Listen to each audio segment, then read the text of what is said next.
Hey guys, welcome back to the channel. If you like the content, hit the subscribe button, leave a like down below. Well, it looks like they got me again. The 2K hype train that gets me every year, only to be disappointed with the game not living up to its full potential like it should do, due to limited times, resources, or 2K just not caring. I have been burnt every year since 2K15 came out. I get hyped, and then the first week with the game is really fun and exciting, but then the cracks start showing, the flaws creep in, the cut creation parts that they remove quietly to make room for new modes. Make no mistake, I am lightly excited for the intergender matches returning, but I have a feeling there's going to be a catch somehow.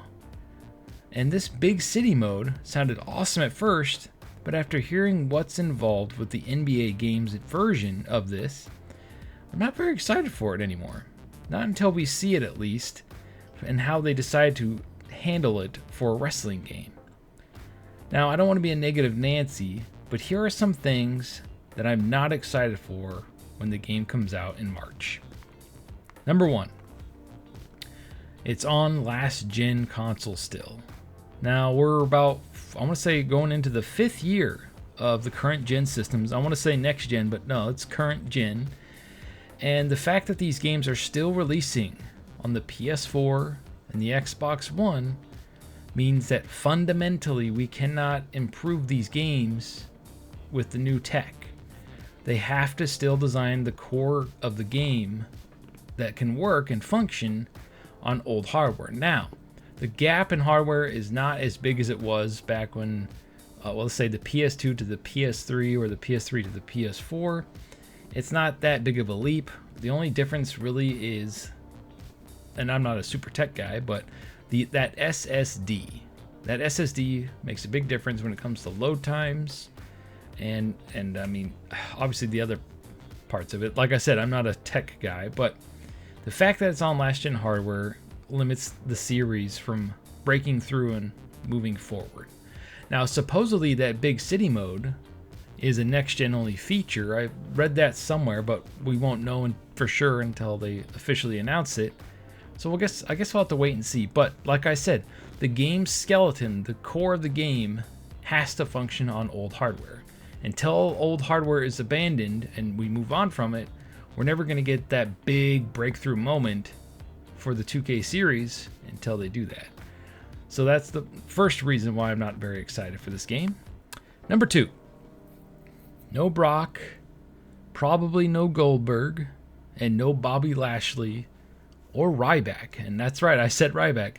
The main reason I want Ryback in the game, even though he hasn't been in it for years, is because CM Punk is back, and I just think it would be funny seeing people with the memes and making funny videos and stuff like that, because let's face it, Ryback is kind of a douche, but just having him back in the game, having him gloat and be back in the social media hierarchy or whatever would be hilarious just to see.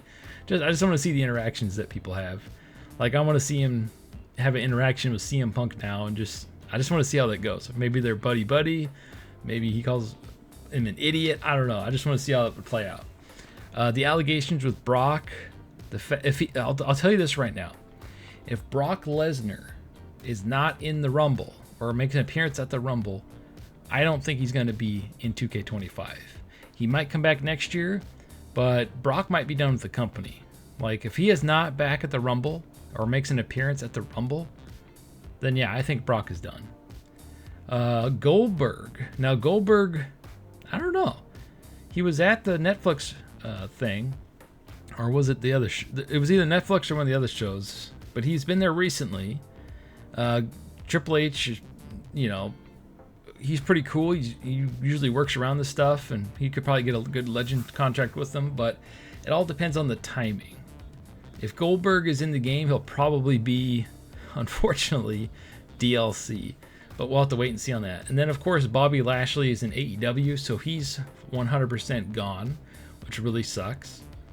To piggyback off this, number 3 is all the wrestlers we lose every single game that comes out because their contracts expired, they had to get let go, They went to the competition, AEW, something happened, with their career or in real life situations. It just sucks because we're never ever going to get a complete roster wrestling game. Now people say, well, just go download them off Community Creations. It's not the same when they have that official theme, the official everything. Now you can mod it, but that's usually only on PC. So it sucks that we lose a lot of wrestlers every year. Number 4, we still won't have custom soundtracks. So when the PS4 and the Xbox One came out, they don't have an option to where you can burn CDs onto the hard drive or copy music to the hard drive, because they wanted you to sign up for like Spotify or some stupid service. So they took that feature out, which essentially ruined custom soundtracks. It is baffling to me that we are all the way into the next gen. We're on the PS5, 5 years into the PS5, and we don't even have like a theme maker for the 2K games. What is one of the most important parts of your entrance? It's the theme song. And they don't even have a bunch of made up like random tunes for the game for you to pick from. You'd mostly have to just pick from the other wrestlers. And that kind of sucks. I mean, they have a couple of original songs in there, but they should have like hundreds. If we're not going to get a theme maker, give us a crap ton of original like made up songs that we can choose from, because let's face it, it's otherwise why don't we just skip the entrances altogether? Number 5, have to remake all my wrestlers for the 1000th time. Now every single year I usually make 20 to 40 wrestlers depending on how much fun I'm having with the game. What sucks about the 2K series is because the parts are so similar every single year, and the models are so similar every single year, if we're not going to have our characters carry over to the new game, it sucks that we have to start from scratch.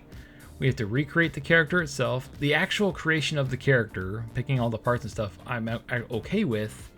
It's going through the endless list of the moveset, the endless entrances, like all that extra stuff that takes forever every single year. Usually, I mean, what was it, in 2K24 and 23?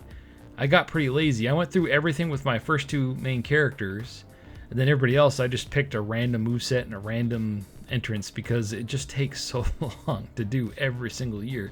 That's what I'm looking forward to the most in Ultra Pro Wrestling, is once you go through it all once, you don't have to do it again ever again, as long as the game is, still active and stuff. So that's a huge downer for the 2K franchise. To piggyback off that, have to remake my belts. Now with the belts, it wouldn't be such a big deal if every update they have, it moves my logos that I uploaded to the belt, my custom logos, like my cool mask and my the parts I put together. It always moves them or shrinks them or resets them or something, to where even if you watch in that video, if you watch it and you look at my Strizer character's belt, there's no side plates, because the stupid game deleted them off of there, or it messed up and they're not showing. So I've gone in there 3 times to fix it, and they still won't appear during an entrance. Oy, it's so annoying. Number 7. Have to set up my universe mode again, and all my stats from the last 3 games are gone. So every single year when I make all my wrestlers, then you have to go in and I set up my universe mode. I get all set up, and then if there's any issues with the mode, that's where it lives or dies. Like, if universe mode is fun and it works and I'm having fun with it, I'll keep playing the game.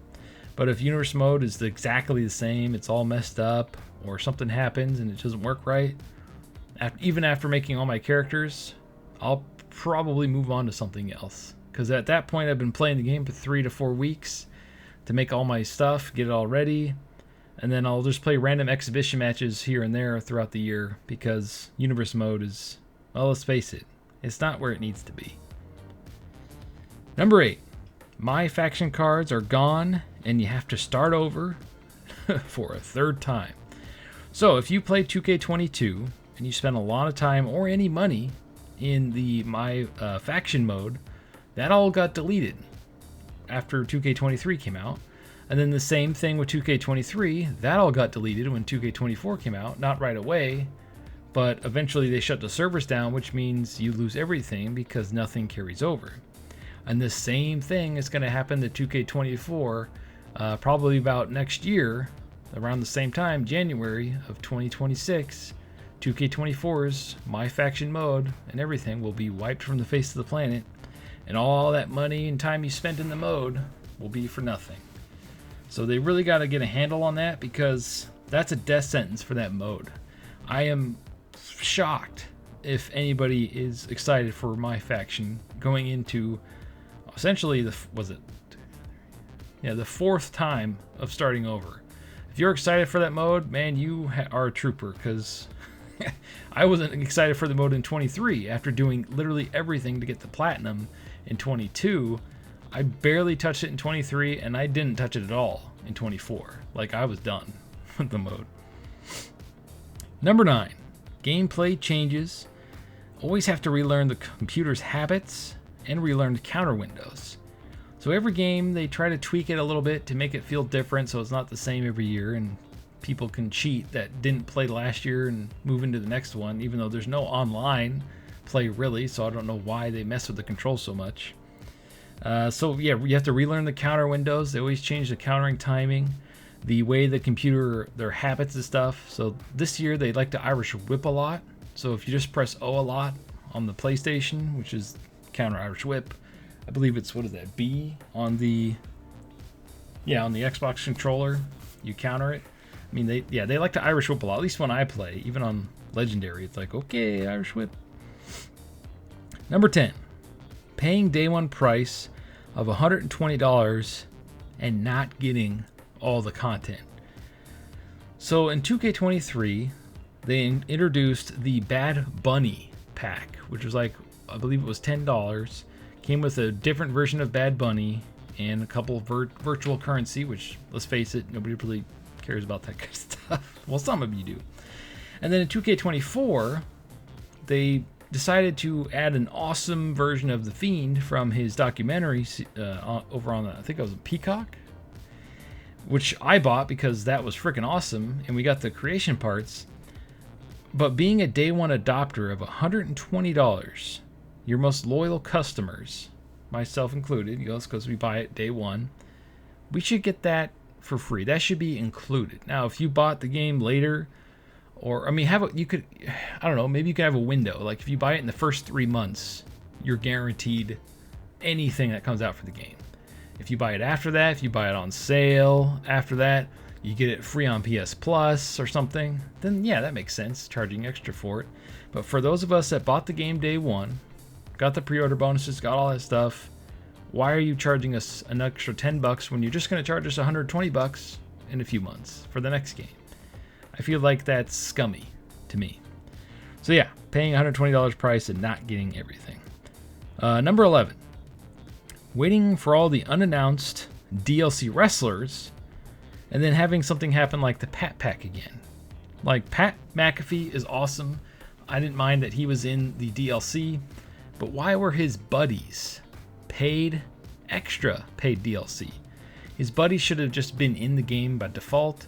I do not know why they charged for them. Probably because they wanted money, and being DLC was probably extra money or something. I have no idea, but putting them in it, not only did it not contribute to the creation parts whatsoever, but it didn't contribute to the game whatsoever. In fact, all they did was piss off the fans, and after that pack came out, I feel like that was the downfall of this game. Ever since that pack came out, the stock of this game just plummeted, in my opinion. I feel like the way everybody felt about the game after that the Pat Pack came out, everybody's just like, that was it. That was the straw that broke the camel's back, I feel, for this year. Plus all the bugs and the MyFaction scumminess they were doing. And the last thing that really doesn't have me excited for this is, they're going to have stuff locked in the modes that we don't want to play. Like, I don't want to play My Rise mode once in its current state, the way it is, to unlock a bunch of stuff, let alone 3 or 4 times with branching paths because you might have missed something. They really got to figure that out. If they're going to have stuff where you have to unlock it still, even after buying the accelerator should literally unlock everything. Arenas, parts, everything. Why are you charging for that if it doesn't unlock everything? Like, there was an accelerator thing for Showcase in 2K24, but it didn't unlock all the arenas. It unlocked all the wrestlers in the mode, like the different versions of them, like Ultimate Warrior's best skin that he had ever, or outfit, I should say. I should say skin because it's the video game. But then all the arenas were still locked.